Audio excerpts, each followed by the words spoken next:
ಇಂಡಿಯಾದಲ್ಲಿ 80% engineers are unemployable. According to McKinsey report, only 25% of the Indian engineers are employable. ಅಂದ್ರೆ ಪ್ರತಿ 10 engineering graduates ಅಲ್ಲಿ ಒಬ್ಬ ಮಾತ್ರ ಎಂಪ್ಲಾಯಬಲ್. ಇಂಡಿಯಾದಲ್ಲಿ ಪ್ರತಿ ವರ್ಷ 1.5 ಮಿಲಿಯನ್ ಸ್ಟೂಡೆಂಟ್ಸ್ ಇಂಜಿನಿಯರಿಂಗ್ ಗ್ರಾಜುಯೇಟ್ಸ್ ಆಗ್ತಾರೆ with lots of dreams and ambitions. ನನ್ಗೆ ಒಳ್ಳೆ ಕೆಲಸ ಸಿಗುತ್ತೆ, ನಾನು ಬೇರೆಯವ್ರ ತರ ಒಳ್ಳೆ ಲೈಫ್ ನ ಲೀಡ್ ಮಾಡಬಹುದು, ಮನೆಗೆ ಸಪೋರ್ಟ್ ಆಗಬಹುದು ಅಂತ ಹಲವಾರು ಕನಸುಗಳನ್ನ ಕಟ್ಕೊಂಡು ಗ್ರಾಜುಯೇಟ್ ಆಗ್ತಾರೆ. ಬರೀ 6% ಗ್ರಾಜುಯೇಟ್ಸ್ ಮಾತ್ರ. Rest 94% of the engineering graduates ಏನ್ ಮಾಡ್ಬೇಕು? ಮೇ ಬಿ ಅವ್ರು ಚೆನ್ನಾಗಿ ಓದಿರಲ್ಲ, ಫೇಲ್ ಆಗಿರ್ತಾರೆ, ಸ್ಕಿಲ್ ಇರಲ್ಲ, ಅದಿರಲ್ಲ ಇದಿರಲ್ಲ ಅಂತ ಏನೇ ಹೇಳ್ಬೋದು. ಬಟ್ ಯಾಕಿರಲ್ಲ? ಅದು 94% ಅಂದ್ರೆ it's not a small number. One word, engineering is turned out to be a business. Strong words today coming from the Infosys founder Narayan Murthy, who said the quality of IITians is not good enough.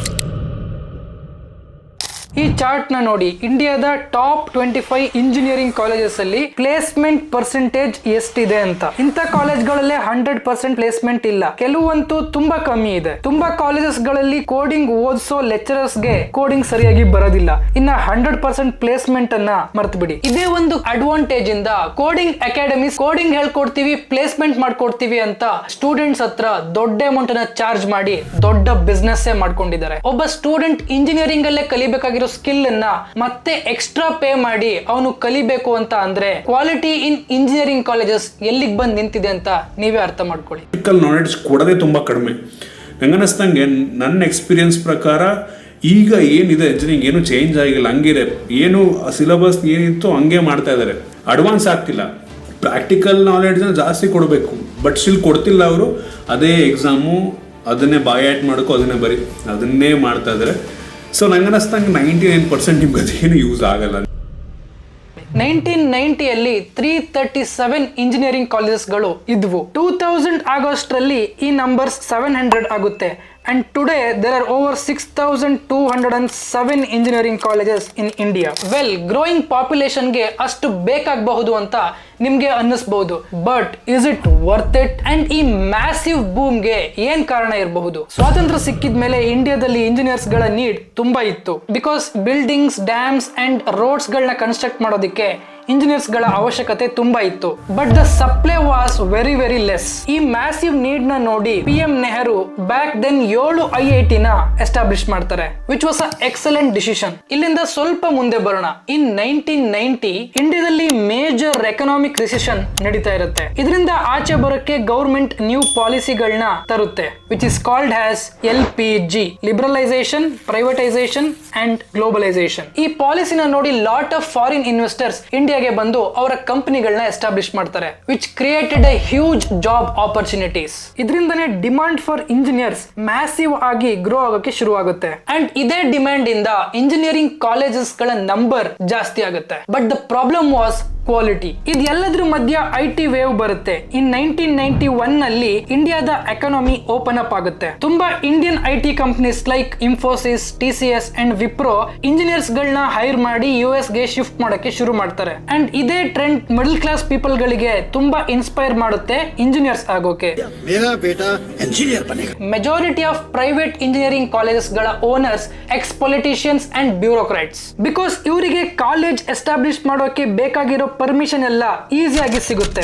According to national institute ranking framework, 90% of the engineering colleges are privately owned in India. But top 100 colleges list ನ ತೆಗೆದು ನೋಡಿದ್ರೆ ಅದರಲ್ಲಿ ಬರೀ 14% colleges ಗಳು ಮಾತ್ರ private ಕಾಲೇಜ್ಗಳಾಗಿದ್ದಾವೆ. Politicians ಅವರ influence use ಮಾಡ್ಕೊಂಡು ಕಾಲೇಜಸ್ ಗಳೇನೋ ಕಟ್ಬಿಟ್ರು, ಬಟ್ ಎಜುಕೇಶನ್ ನ ಮರ್ತ್ ಬಿಟ್ರು. IIM ಅಹಮದಾಬಾದ್ ನ farmer professor doctor V Raghunathan ಹೇಳ್ತಾರೆ, government politicians and business man ಗಳ ಜೊತೆ ಸೇರ್ಕೊಂಡು ಈ ತರ ಇಂಜಿನಿಯರ್ಸ್ ಕಾಲೇಜ್ ಗಳನ್ನ ಎಸ್ಟಾಬ್ಲಿಷ್ ಮಾಡ್ತಾರೆ. ಈ ಇನ್ಸ್ಟಿಟ್ಯೂಟ್ಸ್ ಗಳು ಎಜುಕೇಶನ್ ಹೆಸರಲ್ಲಿ ರಿಯಲ್ ಎಸ್ಟೇಟ್ ದಂಧೆಗಳನ್ನ ನಡೆಸ್ತಿದ್ದಾರೆ ಅಂತ. ಇದರಲ್ಲಿ ಬರೀ ಪೊಲಿಟಿಷಿಯನ್ಸ್ ತಪ್ಪು ಮಾತ್ರ ಇಲ್ಲ, AICT ಕೂಡ ತಪ್ಪಿದೆ. ಈ ಆರ್ಗನೈಸೇಷನ್ ನ ರೆಸ್ಪಾನ್ಸಿಬಿಲಿಟಿ ಬಂದು ಎಲ್ಲ ಟೆಕ್ನಿಕಲ್ ಇನ್ಸ್ಟಿಟ್ಯೂಟ್ಸ್ ಗಳ ಸ್ಟ್ಯಾಂಡರ್ಡ್ಸ್ ಕರೆಕ್ಟ್ ಆಗಿದ್ಯಾ ಇಲ್ವಾ ಅಂತ ಚೆಕ್ ಮಾಡೋದು. ವಾಟ್ ಇಫ್ ಈ ಆರ್ಗನೈಸೇಷನ್ ಕರಪ್ಟ್ ಅಂದ್ರೆ? ಇನ್ 2009 CBI AICT chairman RA Yadav and member secretary K Narayan Rao ನ ಅರೆಸ್ಟ್ ಮಾಡ್ತಾರೆ ಬಿಕಾಸ್ ಅವರು ಆಂಧ್ರ ಪ್ರದೇಶನ ಒಂದು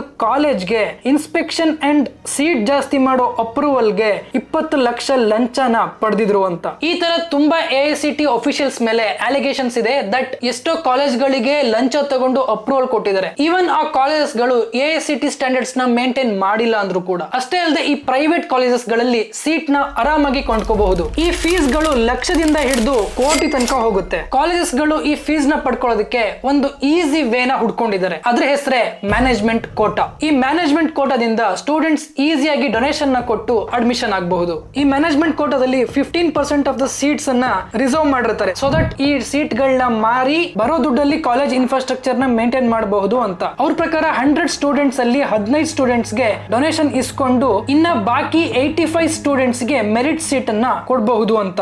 ಬಟ್ ಪ್ರಾಬ್ಲಮ್ ಏನಂತಂದ್ರೆ AICT ಬಾಡೀಸ್ ಇದನ್ನ ನೀಟಾಗಿ ರೆಗ್ಯುಲೇಟ್ ಮಾಡ್ತಿಲ್ಲ. ಎಷ್ಟು ಸ್ಟೂಡೆಂಟ್ಸ್ ಡೊನೇಷನ್ ಇಂದ ಬಂದ್ರು, ಎಷ್ಟು ಸ್ಟೂಡೆಂಟ್ಸ್ ಮೆರಿಟ್ ಇಂದ ಬಂದ್ರು ಅಂತ ಗೊತ್ತೇ ಆಗಲ್ಲ. ಅಂಡ್ ಇದೇ ಒಂದು ಕಾರಣದಿಂದ ತುಂಬಾ ಕಾಲೇಜಸ್ ಗಳಲ್ಲಿ ಅಗತ್ಯಕ್ಕಿಂತ ಜಾಸ್ತಿ ಸ್ಟೂಡೆಂಟ್ಸ್ ಅಡ್ಮಿಷನ್ ಆಗಿದ್ದಾರೆ. Faculty norms prescribe by AICT ತೆಗೆದು ನೋಡಿದ್ರೆ ಒಂದು ಕಾಲೇಜಲ್ಲಿ ಟೀಚರ್ ಮತ್ತೆ ಸ್ಟೂಡೆಂಟ್ಸ್ ಗಳ ರೇಷಿಯೋ 1:12 ಅಂದ್ರೆ 12 ಸ್ಟೂಡೆಂಟ್ಸ್ ಗೆ ಒಬ್ರು ಟೀಚರ್ಸ್ ಇರಬೇಕು. ಬಟ್ ತುಂಬಾ ಕಾಲೇಜಸ್ ಗಳಲ್ಲಿ ಈ ರೇಷಿಯೋ 1:50 1:60 ಗೆ ಬಂದ್ ನಿಂತಿದೆ. Again the lack of quality. ಎಷ್ಟು ಜಾಬ್ಸ್ ಇಲ್ವೋ ಅದಕ್ಕಿಂತ ಜಾಸ್ತಿ ಇಂಜಿನಿಯರ್ಸ್ ಪ್ರತಿ ವರ್ಷ ಪ್ರೊಡ್ಯೂಸ್ ಆಗ್ತಾ ಇದ್ದಾರೆ. ಇದೇ ಕಾರಣದಿಂದ 1.5 ಮಿಲಿಯನ್ ಸ್ಟೂಡೆಂಟ್ಸ್ ಗ್ರಾಜುಯೇಟ್ ಆದ್ರೂ ಅದರಲ್ಲಿ 2.5 ಲ್ಯಾಕ್ ಸ್ಟೂಡೆಂಟ್ಸ್ ಗೆ ಮಾತ್ರ ಜಾಬ್ ಸಿಗ್ತಿದೆ. ಕ್ವಾಲಿಟಿ ಜೊತೆಗೆ ಇಂಜಿನಿಯರಿಂಗ್ ಕಾಲೇಜ್ ಗಳ ಸರ್ಕ್ಯುಲಮ್ ಕೂಡ ಅನದರ್ ರೀಸನ್ ಫಾರ್ ಅನ್ಎಂಪ್ಲಾಯ್ಮೆಂಟ್. ಈ ಫಾಸ್ಟ್ ಗ್ರೋಯಿಂಗ್ ಜನರೇಷನ್ ಅಲ್ಲಿ ಇನ್ನು ಅದೇ ಹಳೆ ಸಿಲೆಬಸ್ ಓದಿದ್ರೆ ಯಾವ ಸ್ಕಿಲ್ ಡೆವಲಪ್ ಆಗುತ್ತೆ? ಫಾರ್ ಎಕ್ಸಾಂಪಲ್ ಮೆಕ್ಯಾನಿಕಲ್ ಇಂಜಿನಿಯರಿಂಗ್ ನ ತಗೊಂಡ್ರೆ ಇವತ್ತಿಗೂ ಕೂಡ ಇಂಜಿನಿಯರಿಂಗ್ ಡ್ರಾಯಿಂಗ್ ನ ಹೇಳ್ಕೊಡ್ತಿದ್ದಾರೆ. ಈ ಸಬ್ಜೆಕ್ಟ್ ಅಲ್ಲಿ ಕಂಪಾಸ್, ಸ್ಕೇಲ್ ಅಂಡ್ ಪೆನ್ಸಿಲ್ ನ ಹಿಡ್ಕೊಂಡು ಡ್ರಾಯಿಂಗ್ ಹೇಗೆ ಬಿಡಿಸೋದು ಅಂತ ಹೇಳ್ಕೊಡ್ತಾರೆ. ಆದ್ರೆ ಎಲ್ಲ ಕಂಪನೀಸ್ ಗಳಲ್ಲಿ ಯೂಸ್ ಮಾಡೋದು CAD ಅಂಡ್ 3D ಪ್ರಿಂಟಿಂಗ್ ಅನ್ನೋ ಒಂದು ಅಡ್ವಾನ್ಸ್ ಸಾಫ್ಟ್ವೇರ್ಸ್ ಗಳನ್ನ. ಇಂಡಿಯನ್ ಸೈಂಟಿಸ್ಟ್ CNR ರಾವ್ ಅವರ ಸ್ಟೇಟ್ಮೆಂಟ್ ನೋಡಿ. 90% ಇಂಡಿಯನ್ ಯೂನಿವರ್ಸಿಟಿ ಸರ್ಕ್ಯುಲಮ್ ಅಲ್ಲಿ ಔಟ್ಡೇಟೆಡ್ ಸಿಲೆಬಸ್ ಅನ್ನೇ ಇನ್ನೂ ಓದಿಸ್ತಿದ್ದಾರೆ. ಅಂಡ್ ಇದೇ ಒಂದು ರೀಸನ್ ಇಂದ ಯಾವ ಇಂಜಿನಿಯರಿಂಗ್ ಗ್ರಾಜುಯೇಟ್ಗೂ ಕಂಪನಿಗಳಿಗೆ ಬೇಕಾಗಿರೋ ಸ್ಕಿಲ್ಸ್ ಇಲ್ವೇ ಇಲ್ಲ. Most of the engineering colleges ಗಳಲ್ಲಿ ಸ್ಟೂಡೆಂಟ್ ಅಂಡ್ ಟೀಚರ್ಸ್ ಗೆ ಕೋಆರ್ಡಿನೇಷನ್ ಇರೋದಿಲ್ಲ. ಬರೀ ಒನ್ ವೇ ಆಫ್ ಟೀಚಿಂಗ್ ಇರುತ್ತೆ. ಲೆಕ್ಚರರ್ಸ್ ಬೋರ್ಡ್ ಮೇಲೆ ಬರಿತಾ ಹೋಗ್ತಾರೆ ಅಂಡ್ ಸ್ಟೂಡೆಂಟ್ಸ್ ಅದನ್ನ ಕಾಪಿ ಮಾಡಬೇಕು ಅಷ್ಟೇ. ಇದೆಲ್ಲದಕ್ಕೂ ಸೊಲ್ಯೂಷನ್ ಏನು? ಈ ಸೈಕಲ್ ಇನ್ನು ಕಂಟಿನ್ಯೂ ಆಗ್ತಾನೆ ಇರಬೇಕಾ? ಆಲ್ರೆಡಿ ಅನ್ಎಂಪ್ಲಾಯ್ಮೆಂಟ್ ಇಂದ ಅನ್ಎಂಪ್ಲಾಯಬಲ್ ಸ್ಟೇಜ್ ಗೆ ಸ್ಟೂಡೆಂಟ್ಸ್ ಆಲ್ರೆಡಿ ಬಂದು ನಿಂತಿದ್ದಾರೆ. We are well mentally prepared to even do D-grade jobs. 80% engineers are not employable for the industry. That's why we like to now call it stubborn unemployability. मेरे पापा जी यहाँ तक बोल दिए थे कि यदि जॉब नहीं करेंगे तो हम सुसाइड करेंगे. ಮೇಜರ್ಲಿ AICT ತರ ರೆಗ್ಯುಲೇಟರಿ ಬಾಡೀಸ್ ಗಳು ಫಸ್ಟ್ ಕರೆಕ್ಟ್ ಆಗಬೇಕು. Without any biased and corruption ಇಂದ ವರ್ಕ್ ಮಾಡಬೇಕು. ಕಾಲೇಜ್ ಅಂಡ್ ಇಂಡಸ್ಟ್ರಿ ಮಧ್ಯೆ ಲಿಂಕೇಜ್ ಜಾಸ್ತಿ ಆಗಬೇಕು ಸೊ ದಟ್ ಸ್ಟೂಡೆಂಟ್ಸ್ ಗೆ proper guidance and exposure college days ಅಲ್ಲೇ ಸಿಗೋ ತರ ಆಗಬೇಕು. ಸಿಲೆಬಸ್ ಗಳನ್ನ ಅಪ್ಡೇಟ್ ಮಾಡಿ ಥಿಯರಿಗಿನ್ನ ಜಾಸ್ತಿ ಪ್ರಾಕ್ಟಿಕಲ್ ಅಂಡ್ ಸ್ಕಿಲ್ ಸೆಟ್ ಮೇಲೆ ಜಾಸ್ತಿ ಕಾಲೇಜಸ್ ಗಳು ಕಾನ್ಸಂಟ್ರೇಟ್ ಮಾಡೋ ತರ ಆಗಬೇಕು. ಮೋರ್ ಅಂಡ್ ಮೋರ್ ಕಾಲೇಜಸ್ ಗಳಲ್ಲಿ ಸ್ಟಾರ್ಟ್ ಅಪ್ ಎಕೋಸಿಸ್ಟಮ್ಸ್ ನ ಬೆಳೆಸಬೇಕು. ಸ್ಟೂಡೆಂಟ್ಸ್ ಗೆ ಈ ತರ ಪ್ರಾಜೆಕ್ಟ್ಸ್ ಮೇಲೆ ವರ್ಕ್ ಮಾಡೋ ತರ ಒಂದು ಪ್ಲಾಟ್ಫಾರ್ಮ್ ನ ಕ್ರಿಯೇಟ್ ಮಾಡ್ಕೊಡ್ಬೇಕು. ಐ ಹೋಪ್ ನಾನು ಆದಷ್ಟು ವಿಚಾರಗಳನ್ನ ಕವರ್ ಮಾಡಿದೀನಿ. ಅಂಡ್ ಲಾಸ್ಟ್ ವಿಡಿಯೋದಲ್ಲಿ ನಿಮ್ಮ ರೆಸ್ಪಾನ್ಸ್ ನೋಡಿ ನಂಗೆ ತುಂಬಾ ಖುಷಿ ಆಯ್ತು. ಎಲ್ಲ ಕಮೆಂಟ್ಸ್ ನಾನು ಓದಿದೀನಿ. ಕಮೆಂಟ್ ಮಾಡಿದವರು ಎಲ್ರಿಗೂ ಸ್ಪೆಷಲ್ ಥ್ಯಾಂಕ್ಸ್. ಅಂಡ್ ನಿಮ್ಮ ಪ್ರೀತಿ ಯಾವಾಗ್ಲೂ ಹೀಗೆ ಇರ್ಲಿ ಅಂತ ಹೇಳ್ತಾ ಮುಂದಿನ ವಿಡಿಯೋದಲ್ಲಿ ಸಿಗೋಣ.